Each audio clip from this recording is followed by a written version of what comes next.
2 நாளா என்ன மாணிக் தாகூர் அப்படி சொல்லிக்கிட்டு இருக்கிற போதே 125 இடங்களில் போட்டியிடுகிற தகுதி எங்களுக்கு இருக்குன்னு திருநெல்வேலியில அந்த உள்ளாட்சி அமைப்பு பிரதிநிதி பூத் கமிட்டி ம், மாநாட்டுல ம். இதே கிரீஷ் சோடங்கர் சொன்னார். அவர்தான் இன்னைக்கு அதிகாரமிக்க நபர் தமிழ்நாட்டை பொறுத்த வரைக்கும். ஆமா, ஆமா. அவர்தான் நேரடியா கட்சி தலைமையிடம் கருத்துக்களை ம். சொல்றதுக்கான அதிகாரம் படைத்த நபர்.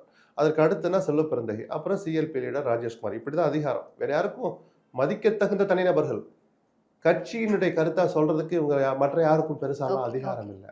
அந்த சோடங்கர் விஜயை சந்திக்க போறாங்கன்னு சொன்னதோ அல்லது ஒரு கருத்து கணிப்புகளை வச்சுக்கிட்டு மாணிக் தாகூர் ட்வீட் போட்டது, ஜோதிமணி சில கருத்துக்களை ஏதோ ஒன்று உள்மனசுல வச்சுக்கிட்டு கட்சி தலைமை விமர்சிக்கிறது, அந்த சக்கரவர்த்தி ஏதோ ஒன்று சொன்னாரு, ஊபி அரசோடு ஒப்பிட்டு கடன் சுமையை பற்றிலாம் பேசினாரு, இதெல்லாம் தள்ளி வச்சுட்டா சோடங்கர் என்ன சொல்றாருங்கிறதா நம்ம விவாதிக்க வேண்டிய விஷயம். ம்.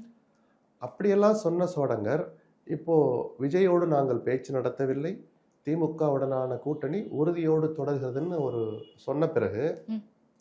அந்த அர்த்தமற்றதுன்னு சொல்ல மாட்டேன், தொடர்ந்து வந்துகிட்டு இருந்த அந்த வதந்திகள் அல்லது விவாதங்களுக்கு ஒரு தற்காலிக முற்றுப்புள்ளி வச்சிருக்கிறாங்க.